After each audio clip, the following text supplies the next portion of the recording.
Rugby league is a game that you have to choose to play. Man, that's what football's all about. It was harder to get in an Auckland side than get into the Kiwi side. We suffered from that look down your nose at the league fraternity sort of attitude. If he had lived, we could have had a different game as a predominant game here in New Zealand. It could quite easily have been rugby league.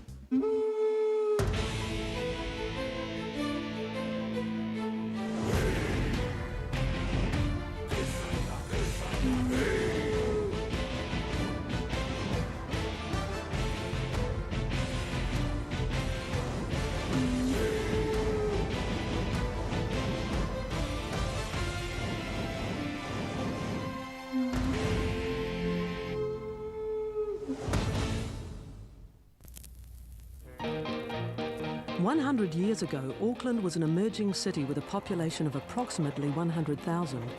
Amenities like water and electricity were being rolled out. The electric tramways, Grafton Bridge and the town hall were all brand new. Rugby was the game of the empire and a form of entertainment for the masses. But trouble and change were already stirring here and in the motherland.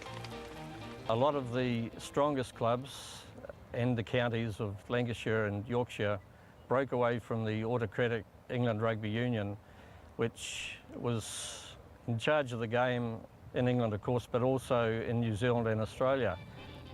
Working-class miners and the like in northern England lost a day's wages to play rugby, while organisers of their games reaped record profits. And all they wanted was some compensation for time off work. And the rugby powers to be in London didn't want to know about it. Eventually, a professional competition, the Northern Football League, got underway. 13 players aside, no lineouts, no rucks, no mauls.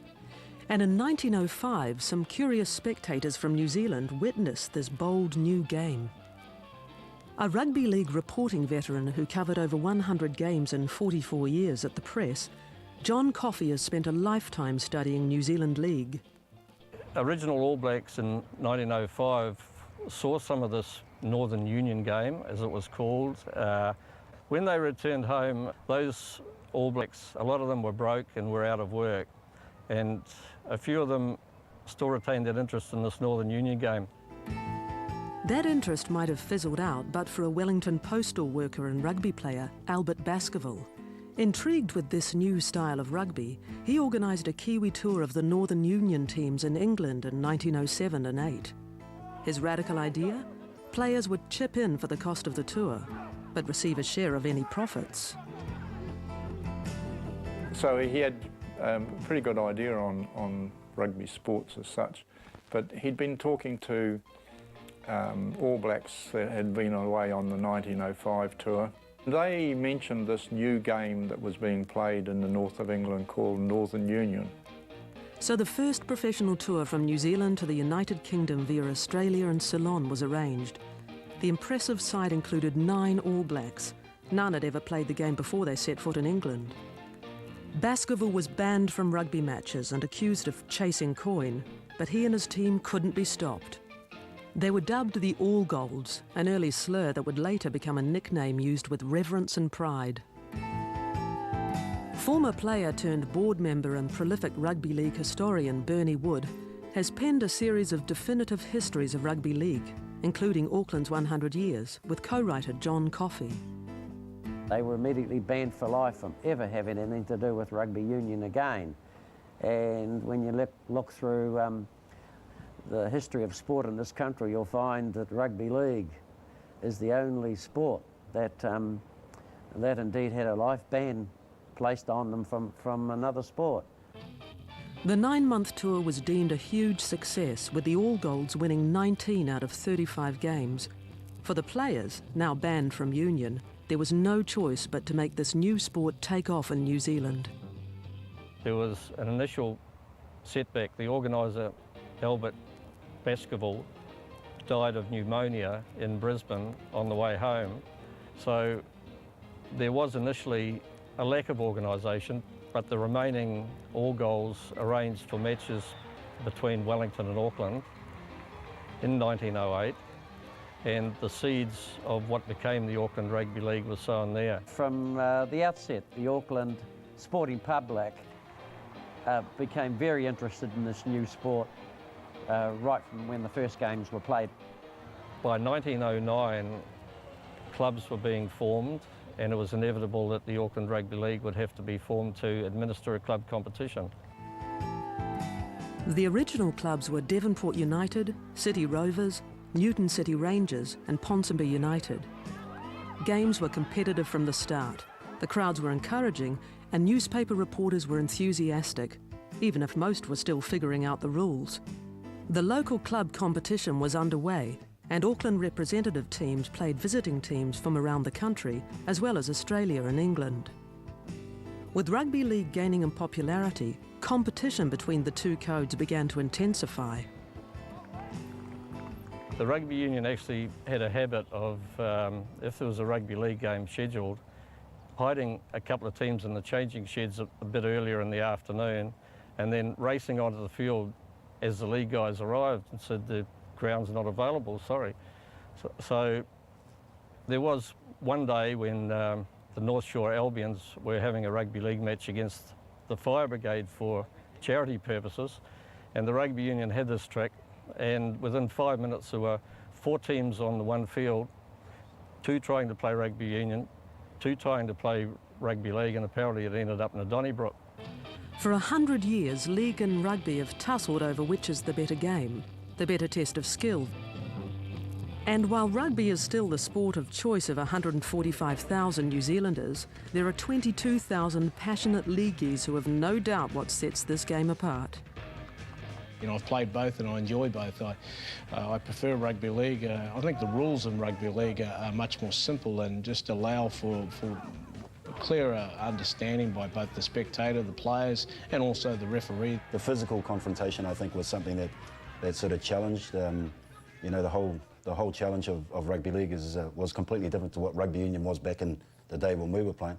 Might have changed a little bit now, but not that much, I don't think. If you look at a rugby game, a scrum goes down, and I did look at one recently, actually, and the scrum went down, and it was 5 minutes to go to the 80th minute. From 75 to 80 minutes, so many scrums went down, they collapsed, they broke up, reformed, etc., reformed, and finally the buzzer went, it was 80 minutes, and they walked off. I thought, oh, what a shocking game. Te rerekētana o te riki ki te hutupōro. Wa hua hōhau te mātakitaki hutupōro nā te mea ko nā rārangi waho, a whiu mai te pōro, kua kotiti te pōro, kua taurāne ko te nonoke, ana kua pauge te tāma ki te whakatika i te nonoke. Ana, eho, ka pau te hau ki te mātakitaki atu, ka hōhā ki te mātakitaki atu i nā nonoke e whakatau ana, kua tau, kua tuki, kua tau, kua tuki, kua tau, kua tuki. Te hutupōro riki. If you want an all-action game, it's got to be rugby league. I think the only other sport on the planet that compete with it would be ice hockey for speed and collision. For me, sort of growing up watching rugby union, even though I love watching rugby union, you know, there's a lot of kicking, stop-start going on in there. So I think for me, the free-flowing side of it was important for me to play league. Rugby league is just, you know, it's so fast. The ball's are in play so often. There's very little downtime. The speed of the game is great, and there's more opportunity for all players on the paddock from both sides to get their hands on the ball, be near the ball more often in the game. But what is it about this game that has captured the imagination of Māori and Pacific Islanders and their communities for 100 years? What inspires these weekend warriors?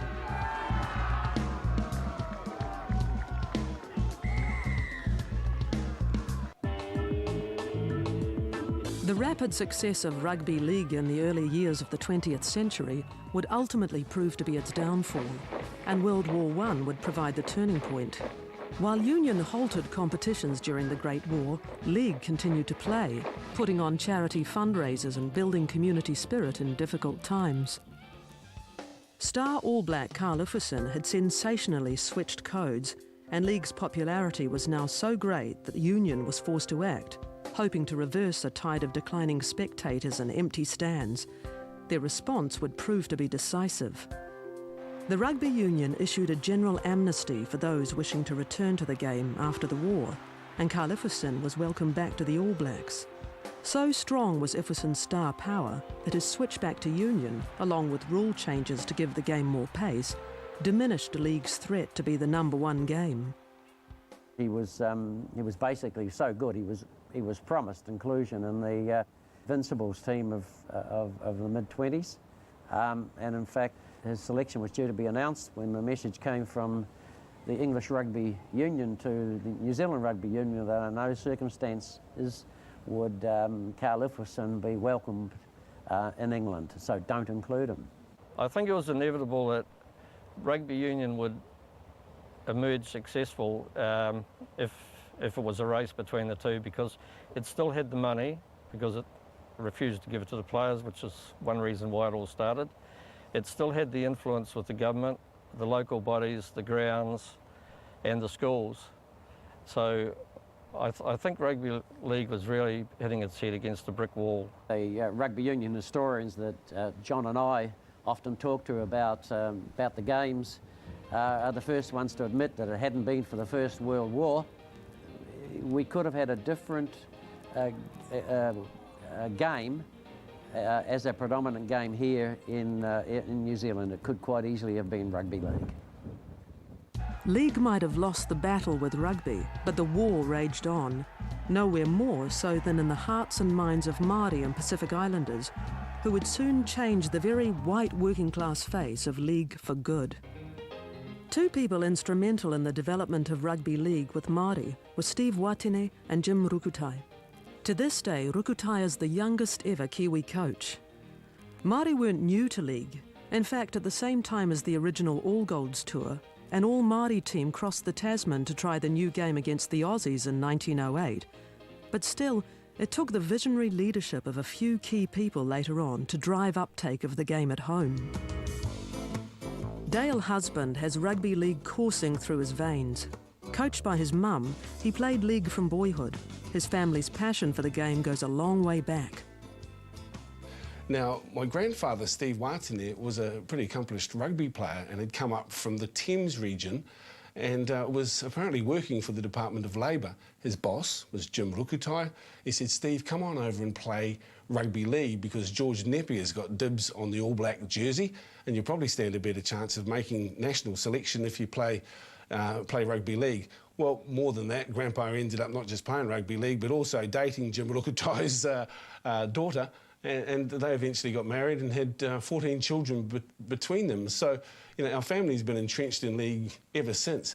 Kiwi international Steve Watine, the first Māori to captain his country, inspired the development of the mostly Māori Manukau team. Within a year of its formation, the team incredibly won Auckland's premier grade prize trophy, the Fox Memorial, in 1936. He went on a tour around through the lands that he's from, mainly around the east coast to Te Whanau Apanui. And because he was a confident bilingual speaker, a very good orator in both languages, he went and met with the Karaua and Kuia at various marae and asked if they would allow some of the young men to come to Auckland with him to strengthen the Manukau club. And so we had this team in the 1930s, predominantly made up of Māori players, who came and swept all aside in their first time in the Auckland Championship. They won that championship, and many of those families still live in and around the Manukau region as a result of his overtures to those old people all those years ago. Legendary Ngāti Parau All Black George Napier, who switched to league in 1935, also played for Manukau and was involved in one of the Māori League team's most famous victories. Napier's example showed that the appeal of league for Māori was more than just the free-flowing nature of the game. The ability to earn a living by playing was a vital point in league's favour for this rugby legend, allowing him to support a family in the farm back home. 1937, Maori had a sensational victory, 16 points to 4 from memory, over the visiting Australian rugby league team. And George Napier captained that side. And indeed in that Maori team was a chap called George Mitchell, who in fact was a Samoan. But there was no pathway for Samoan, no pathway for the Pacific Islands. But at every opportunity, Maori encouraged the Pacific Islanders to play rugby league and included them in Maori teams. Economic expansion combined with labour shortages in the 1960s and 70s led to a huge demand for unskilled labour, especially in Auckland. That demand was largely filled by immigrants from the Pacific Islands and Māori moving in from rural areas. These newcomers to the Big Smoke were immediately attracted to the pace and impact of rugby league. Hemana Waka Ngai Tūhoi is a sports broadcasting veteran of more than 20 years. I roto I tāmaki makaurau ake tūturu nā nauri I whānau tonu mai konei. Kāre noho I roa, te retunu tā rātau nā kaunua te ki te tākara hutu pōro riki. Nā, me he mea koe te kitei nā karapu katoa ia nei I roto o tāmaki makaurau, he rahi nauri kai te tākara hutu pōro riki. Hea hai, nā te mea koe rā te tākara tino pāre kareka kia rātau, kareka I rere kia ki kia tāu I te Māori. Kaha tā rātau tuki o rātau kaha katoa, o rātau whakaaro, me te tautako anō a o rātau whānau ki nā uri ko kua te ki roto I nā hutu pōro riki. Nā karapura I roto o tāmaki makaurau. Part of an iconic league family in Tonga in New Zealand, Dwayne Mann played and captained at the highest level. He's now coach of the Bay Roskell Vikings. Because of the contact, because it's a team sport as well, you know, we're physically, Māori Polynesian players are suited to the game. It's a game where there's flair both in attack and defence, and it is, you know, I guess the essence of being in team and the culture within the clubs itself too that exists around not only within Auckland but also other regions around the country. There is a distinctive rugby league culture and psyche. It's grassroots, it's blue collar, and that's the attraction for down-to-earth, soul-of-the-earth people. Stacey Jones is an international star of league who's returned to his roots, this year coaching Point Chevalier Pirates.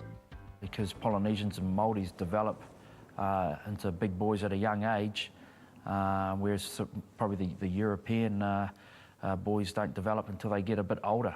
So I think that's why these Pacific Islanders and Māoris love the game, because they're big at a young age and can dominate. Starting at Manukau in the 1980s, Clayton Friend had a colourful, high-flying career playing for Auckland, the Kiwis, New Zealand Māori and overseas. It's human nature to play to win, and if you've got someone huge, as opposed to a little, whether he be a little Māori or Islander or Pākehā, the big guy, in a sense, is going to win. You know, give it to the big boy. He's going to win, and we've played with that for years now. Involved with league all his life, Steve Buckingham personifies the weekend warrior. He works for a living, but has played 10 finals with the Mount Albert Lions. He's now their coach. Some of us white boys used to really struggle. I mean, when I was growing up, I couldn't compete with them until I was probably 16, 17, when I sort of caught up with the growth. They're just naturally built well. They love to run with the ball. They love being physical. And I think that's all the attributes sort of required to make good rugby league players. It's tough. It's not for the faint-hearted, you know. I only ever played one game. That was a social game, and I couldn't walk for a week, so I give that away. By the middle of the century, communities of hard-working people all over Auckland, including Māori and Pacific Islanders, were dedicating their weekends to rugby league. And there was just one ground they all called home.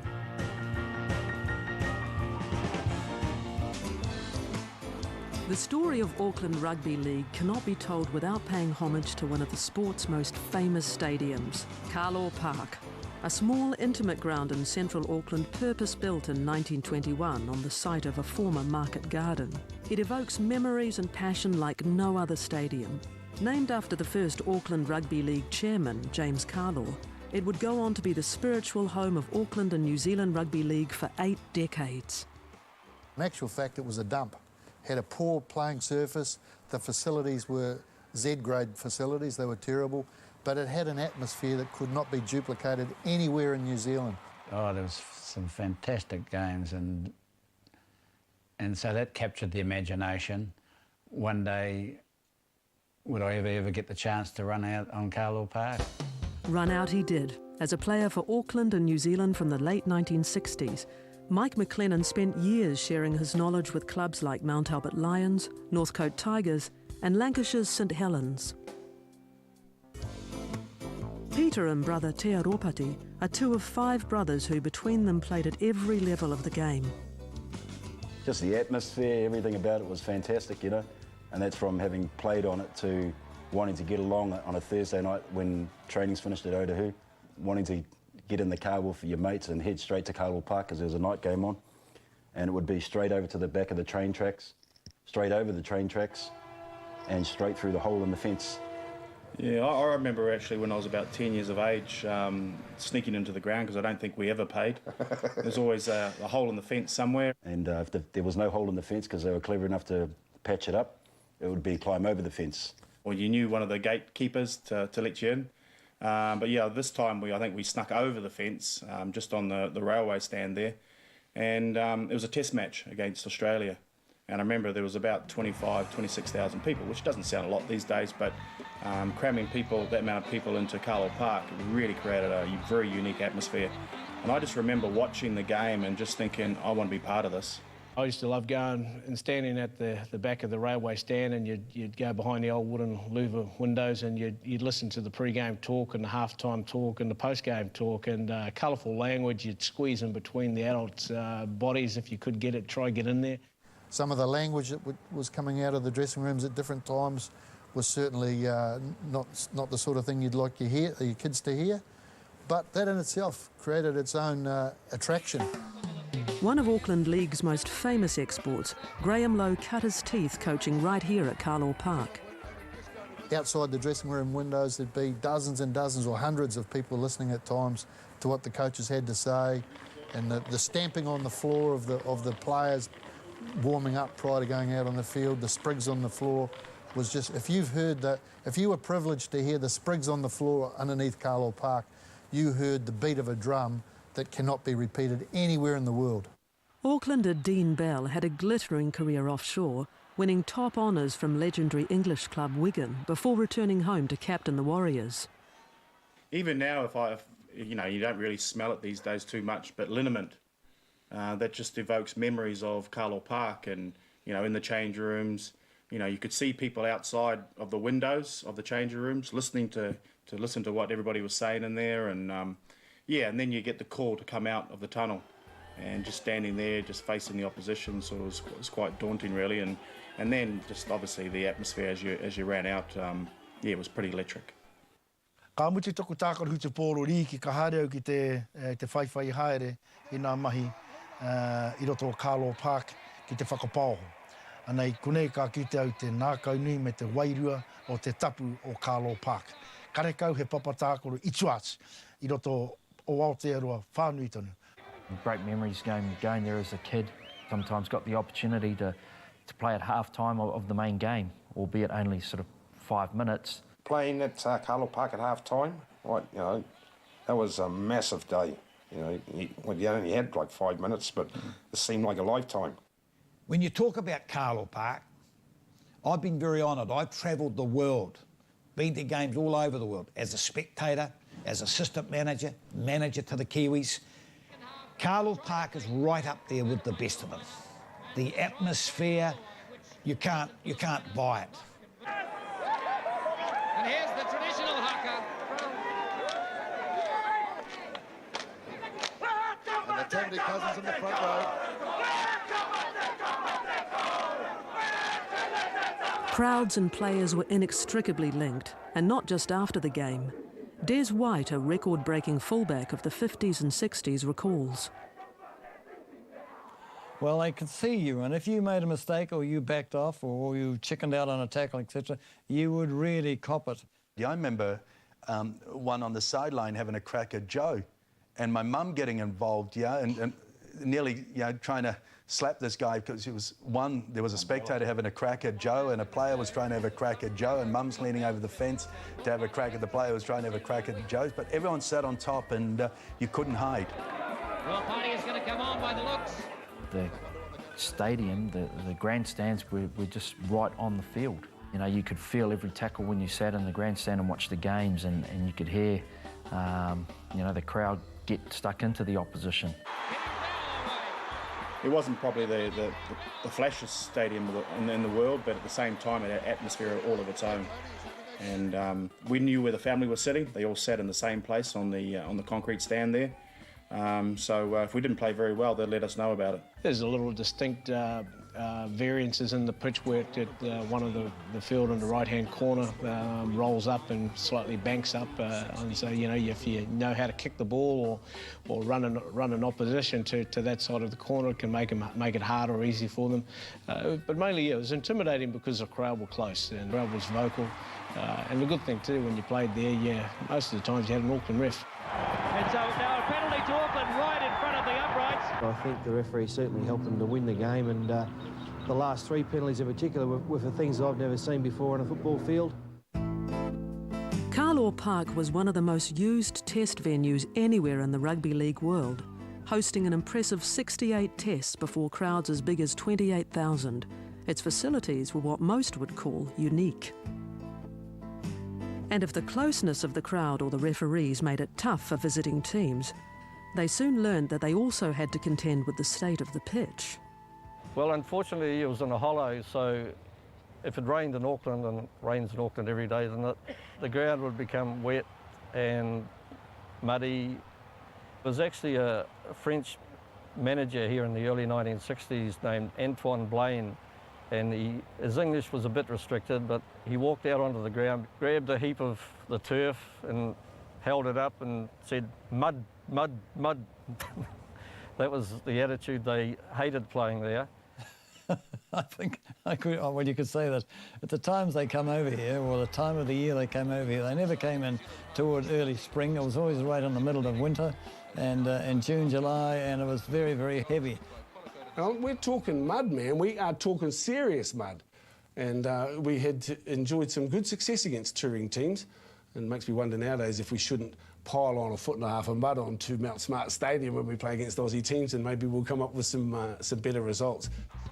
With or without metres of mud, this hallowed ground bore witness to some of the bloodiest competitions in New Zealand League and some of Auckland's greatest success.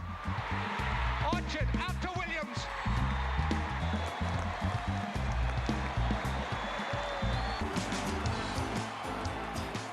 Carlaw Park in downtown Auckland played host to many famous club matches throughout the years. Fox Memorial, Lion Red Cup, Bartercard Cup, Rukutai Shield, Roop Rooster and the Stormont Shield have all been won and lost on this famous ground. But silverware aside, Auckland Rugby League supporters like nothing better than beating their Aussie counterparts. But one comes to mind is when I was playing for North Sydney and we come over, I'm not sure what year, might have been 86, and we played an Auckland sort of combination team. And it was $20,000 purse, winner takes all. And the invitation team, we had Tawara Nico and Ronnie O'Regan and a few other players come and join us. But that was, I think it was only 1 try apiece, might have been 11-8, the final score, something like that. The Aussie team, you know, my mates and that, they're all going, oh yeah, no, this is going to be a pushover and, you know, have fun and that. They were like on tour. And I'm going, man, I'm telling you, the boys are going to be turning up. You know, he's better get serious. Anyway, half-time come, and there'd been heaps of fights and like nearly all in brawls and all that, and we're coming off the change room. I said, I told yous. And they were just big smiles on their face and says, man, that's what football's all about. We haven't had the chance to play that sort of footy for years. And, you know, they just buzzed of it, man, and I never forget that. One of the most famous track records in New Zealand sport belongs to the Auckland representative team, which over the years made Carlaw Park its fortress. It was always the 5th test, you know, they would play 4 tests, whether it be Australia, Great Britain, France. The 5th test was always against an Auckland side, and very rarely did an Auckland side lose. It was because they had so many Kiwi players that had actually represented New Zealand. And players who migrated from other corners of the motu. Tawara Nico was a star of New Zealand Rugby League in the 1990s. Today, he's a businessman and Kiwi selector. You know, I came from the Waikato and came to Auckland to play rugby league, and you know, to become a better player, you had to come to Auckland to play. There was players like Neville Ramsey, Mark Horrow, Shane Horrow. We all left the Waikato to come to play in Auckland because we wanted to become players for the Auckland Rugby League team, but also to make the New Zealand side. I wasn't good enough to play for Auckland when I played, but to get the coaching job of Auckland, I think that was obviously my top highlight. And when you coached Auckland, you had so much talent. Auckland's record against foreign teams is one of the best in international sport. France, Great Britain and Australia all fell victim to an Auckland representative team, more than once. In 1977, Auckland achieved the remarkable record of defeating Australia, Great Britain and France in the same year. It was harder to get in an Auckland side than get into the Kiwi side. Well, I think people talk about, you know, pulling on jerseys and actually changing the way you feel. Certainly pulling on the Auckland jersey, I don't know, I suppose there was a certain sort of high level of expectation to live up to. So the pressure was always on, and I think it was obviously the biggest honour you can get is representing your country. But I tell you what, Auckland wasn't too far behind.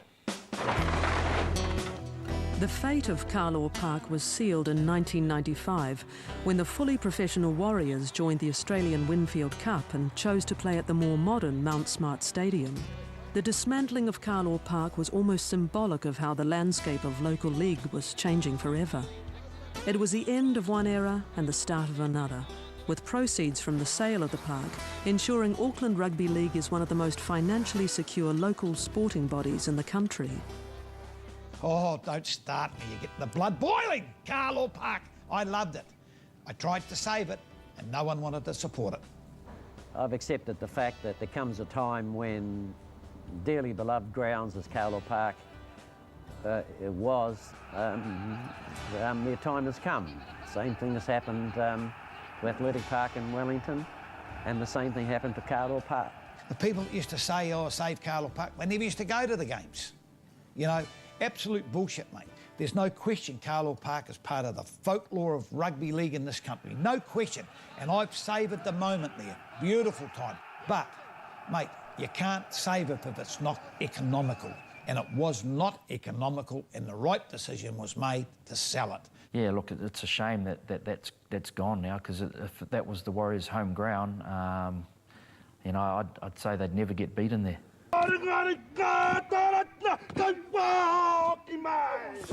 Professionalism has thrown down a challenge to the game and infrastructure of rugby league. And for weekend warriors involved at grassroots level, the knock-on effect has been profound.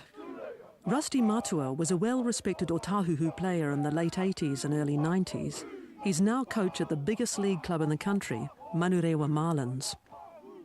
When you speak about changing the dynamics, we felt a huge effect at club level, especially initially, because it was like all the air got sucked out of club football. Everything was just gravitating towards the Warriors. A familiar face to many in South Auckland, Rusty's brother Charles Matua is leading the charge to install league as an official school sport.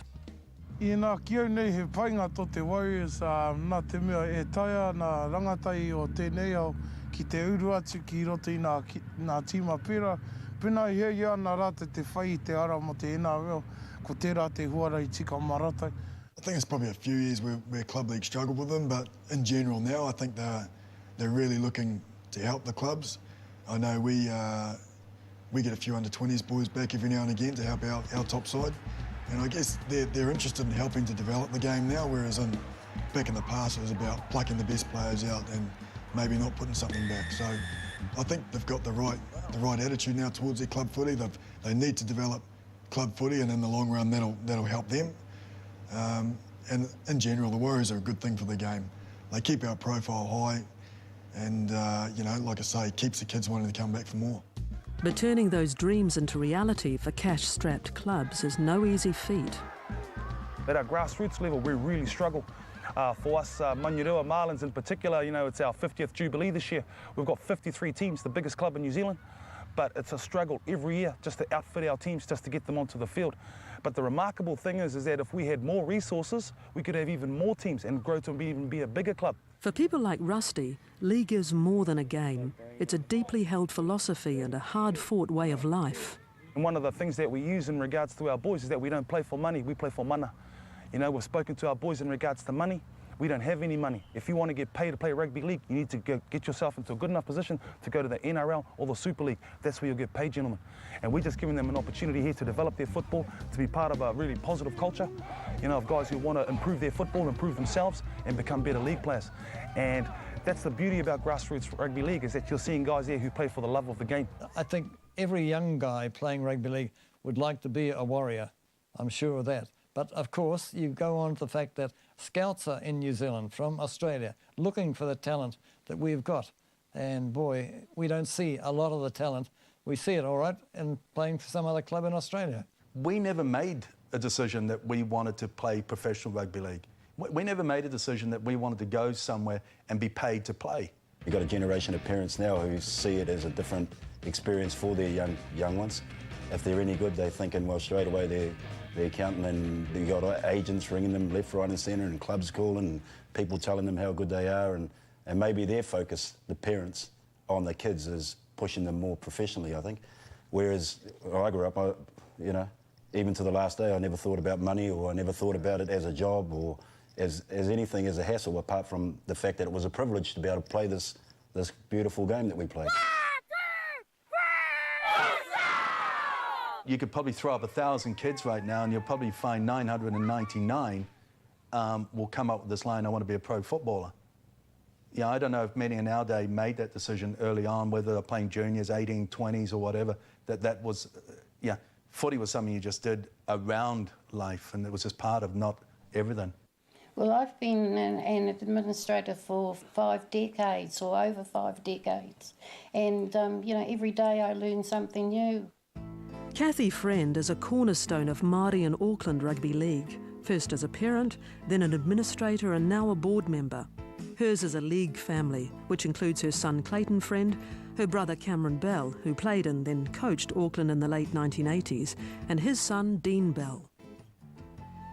I think I was looking at the stats a couple of weeks ago for Auckland transfers out of Auckland, and I think we were up to about 400 going mainly to Australia. I think that Auckland Rugby League know that they've got a battle on their hands. They don't want to stop these players from going, but it's very important that we still offer the very best services to them that we possibly can. There's a lot more we could do for our clubs. I know that my family keeps saying to me, but what are you doing for the clubs? Because the clubs are suffering at the present moment, and that is quite true. I think that that's another area that we have to look at. We have to kind of work with the clubs, which we're trying to do just at the moment, and if we can put things together, that we're going to survive for another 100 years. Everyone agrees that the future of rugby league lies with the young. But what support for their playing ambitions do they find at their first training ground, school?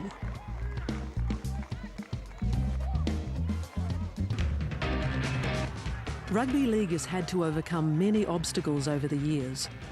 The players are tough not because they're sporters, but because despite the hurdles in their way and despite choosing to play a game that plays second fiddle to another, the players stand united in their love of the game. Nothing typifies this more than the opposition many faced at secondary schools. Here we are 100 years on, and the extent of, or the influence of rugby league in schools hasn't advanced that much. Certainly up until rugby turned professional 20 years ago, we suffered from that look down your nose at the league fraternity sort of attitude, and that permeated most of our schools. It's still in many ways because of the class system in my view. That was the problem way back in the old days. You would never think would happen in New Zealand, because I know all my rugby union mates, they certainly aren't worried about class issues whatsoever. The rugby union had extremely strong influence over a lot of areas, such as the government, the local bodies in relation to playing fields, and the schools.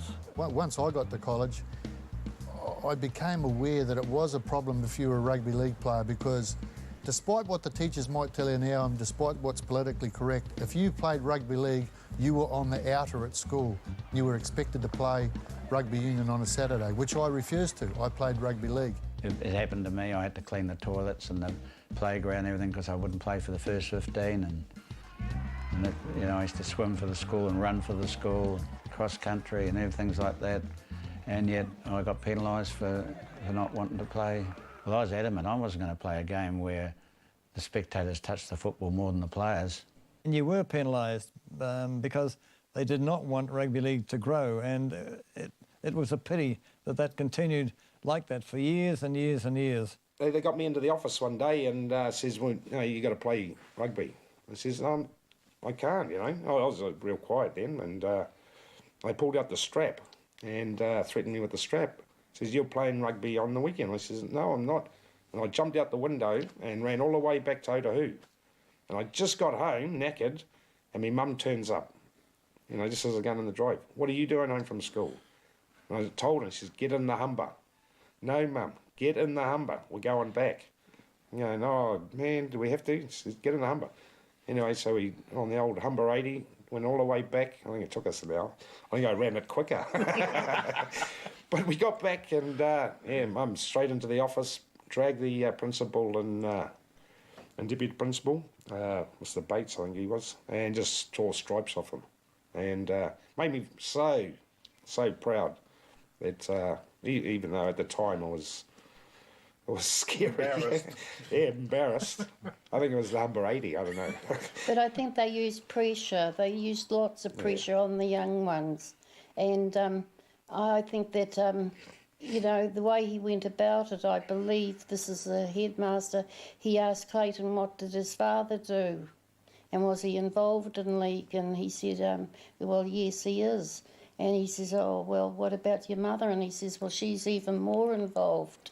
And the promise that he semi-made to Clayton was that, if you come over to rugby, well, I could probably make you an All Black. Deep down, if people are genuinely honest, there is still a downgrading and a looking down of rugby league. And many of my mates who play rugby union say, oh, well, you leagueies got a chip on your shoulder. Well, I've got a chip on both shoulders, and I've got reason to. A lot of pupils at the schools want to play rugby league. They want to try it because they see it on TV, so they actually want to try it, even in schools with a huge rugby union history. School principals in the Auckland region and indeed nationwide need to wake up that whatever codes young people take a shine to, let's give them every opportunity to participate. League has a 100-year history of fighting for its existence, and looking towards the future, one option is to predict more of the same. The alternative involves working together to change the ways of the past, and in some corners of Auckland, that's already begun. I ngā tau ko pahurea ke I te tau 2007, I timataria e mātou o ngā mātou te kāhui iwa, o ngā kura Māori o Tāmaki ki te whakatū I tēnei momo whakataitai, ara ko te mā hepo, hei ara mo ngā tauira e hia nei te whai I tēnei momo huarai.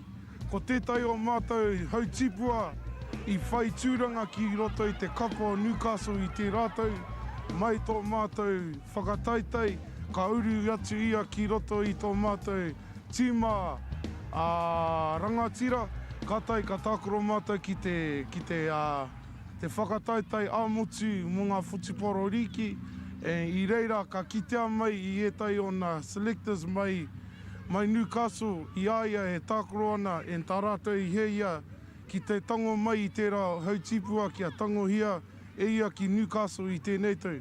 Māngere were at Southern Cross campus. They've decided this year that they're not going to play first 15 rugby. They'll play no rugby. They've said that we're only going to play league. And over the last few years, they've had a first 15 that's been quite competitive, I think. But they've made a decision that their school's a rugby league school, their kids are rugby league kids, so they're going to be playing rugby league and rugby league only. You actually got to offer kids a pathway. It can't be just ad hoc rugby league games. What's at the end of it? Where can those players go? It's a captured audience. That's the beauty about having rugby league in schools. And if they don't become rugby league players, the worst they can be is rugby league fans, and that'd be great for our game as well. Ka haere tonu rātou I runga I te kore, engari ko tērā tētai o ngā painga, ko te whanaungatanga ki te whakahaere I ngā momo kimi pēra. I wainga i ngā kapa, I wainga tonu i ngā kura, I wainga hoki i ngā mātua o ngā tamariki I roto i ngā kura. While rugby league hasn't always had the top-down support of institutions and schools on its side, it has enjoyed a steadfast link with families, a link passed down for generations. Many of the city's clubs and club grounds have been created and nurtured by families giving up their own time over countless weekends. Some of our most famous players have come from rugby league families. Rugby league has always been a family game. Families can play for the same club, often brothers. Rapatis, for example, the Bailey brothers can play for the same team in the same club. And so there's always been a big family element in the different clubs right throughout the rugby leagues, right throughout the whole of New Zealand. Rugby league is a game that you have to choose to play. It's not a game that you're forced to play at school, you're offered at school. It's a game you choose. So if you've chosen it, it's not surprising that other members of your family have chosen it too. I got started in rugby league at the age of 5, playing for the Wesley Club in Mount Roskill. And the reason I went to rugby league was my dad was a rugby league man. Ko te āhua o te whanaungatanga, koira te tino pūtaki o etai o ngā whānau, pērā I ngā whānau o ngā Irish, ngā whānau o ngā Bells. Ki te rātou I a rātou, I o rātou tuakana e tākoro ana I tēnei kemuara ko te Whutuparo Riki. Ko tā rātou tino ia te whai I te rā huara I hoki. I think first and foremost it's the togetherness. Rugby league people are very, very friendly, and I think it comes from there. And as I say, you can't look back, you look forward. And I see at the end of the tunnel for rugby league, I see a pot of gold. You know, we will never overtake rugby, but we will be a close second, and I'll be happy with that. Today, 100 years after the birth of rugby league in Auckland, the game is part of the fabric of this city's sporting culture, reaching across cultural, economic, gender and geographic divides. It calls hundreds of players and their families to get involved at every level. The future for these weekend warriors is looking good for a second 100 years.